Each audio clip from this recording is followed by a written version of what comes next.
Aisha, I never noticed she was a man. I never did.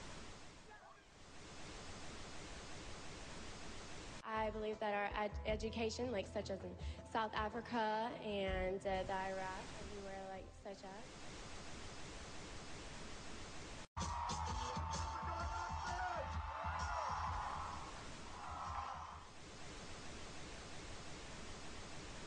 Platform 8 for the 2228 Southern service to Eastbourne via Lewis. Please join Frank. One option, placing a tracking microchip under a service member's skin. Special operations on. And if you hear the shouting, it's a group of demonstrators who've come. 9/11 was an inside job.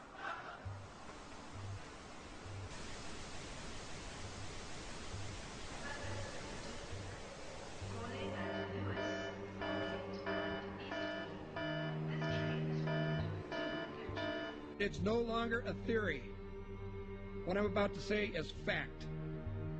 The secret organizations of the world power elite are no longer secret. They have planned and are now leading us into a one-world communist government. Well, there have been extraordinary scenes in Berlin tonight as thousands of people gathered to hear Barack Obama deliver key foreign policy speech on his current European tour. The Democratic presidential hopeful laid out his vision for America's place in a new world order, in a new world order, in a new world order. It's not a new idea. President Bush talked about it back in 1991. It is a big idea, a new world order. President Bush said, and it's a phrase that I often use myself, that we needed a new world order. There's a need for a new world order. I call upon all states to join ranks in order to found the new world order of the 21st century. We have before us the opportunity to forge for ourselves and for future generations a new world order. When we are successful, and we will be, we have a real chance at this new world order. And people talked then, in 1990, of a new world order. And the question for us is how we meet and master all these challenges to ensure that Britain enhances its competitiveness in the process and realizes what I believe is our destiny of success in this new world order. So, in conclusion, ladies and gentlemen, a new world is emerging. It is a new world order with significantly different and radically new challenges for the future. And people better understand that they mean exactly what they're saying. It's a new world order they're trying to create, and they're trying to do so not only without approval or consent of the government in this country, but despite the popular will. This is a straightforward assault by the elitists in this country. There is a global meltdown coming. It is a global depression, and one world currency and one world financial system is the end game. China said last week they want one global currency. France said yesterday or the day before that they want one world order, a new world order, at the end of this event.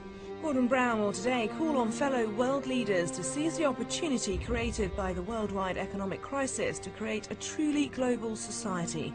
The Prime Minister will use a high-profile speech in the City of London to say that Britain, the US and Europe should join together to create a new, stronger and more just world order.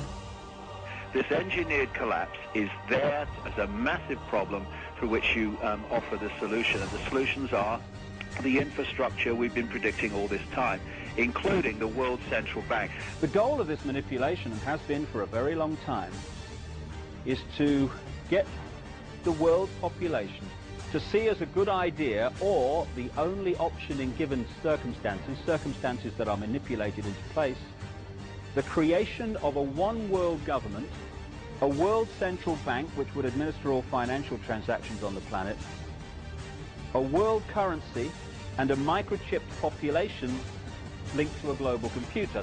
The wealthy elite who have the money and the power know that if they can create a one world global social system, that they can control the central authority.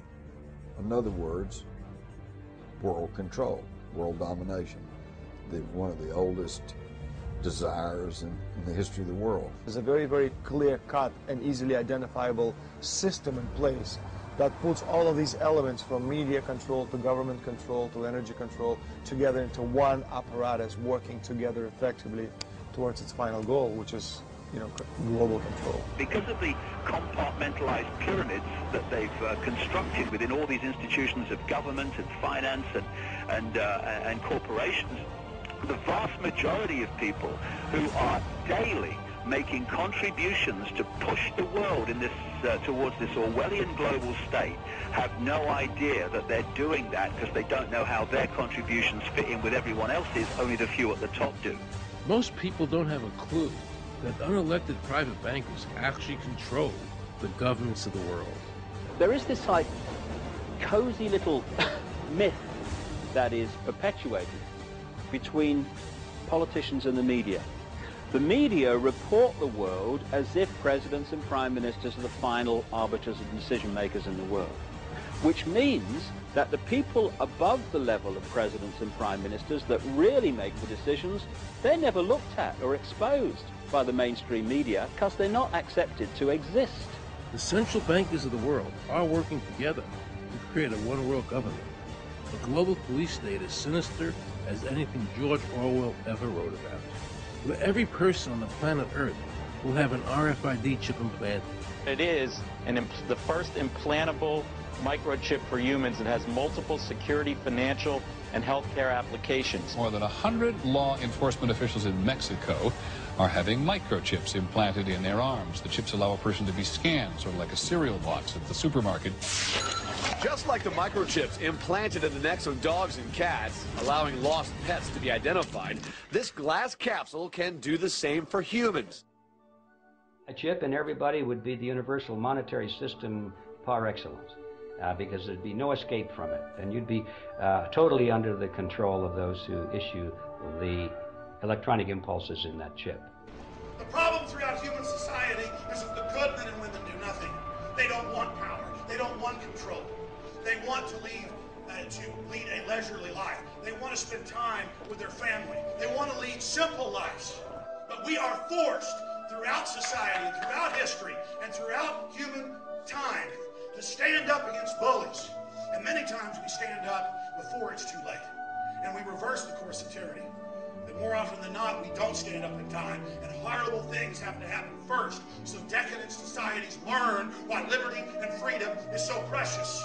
If you think you don't like the situation now, then think what you're going to face a little way down the road, and more than anything, think of what your children are going to have to face.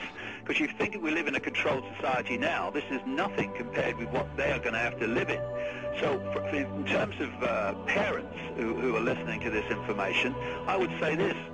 Go and look your children in the eyes and tell them that you can't be bothered, or you're too frightened to do anything about it. You're too frightened to get involved, too frightened to get involved in being another conduit for getting this information further and further expanded into the public mind, that you're too frightened to get together with others to stop cooperating with this system and to not be intimidated into coming into line, which is a bit like coming into line in a concentration camp and thinking it'll be okay as long as you stay in line and you do as you're told, you'll be fine. And then you realize at the end of it, well, actually, it ain't fine.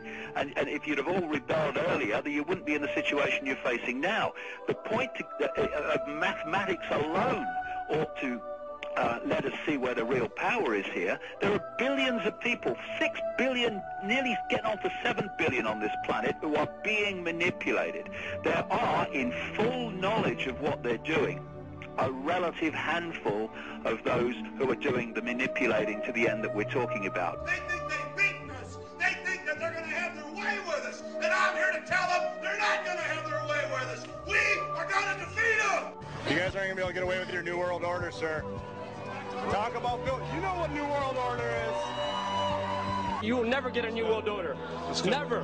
National sovereignty will prevail. The New World Order is going down, sir. You can laugh. Wake up, people.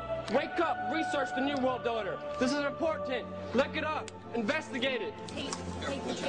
Your New World Order will fall. Humanity will defeat you.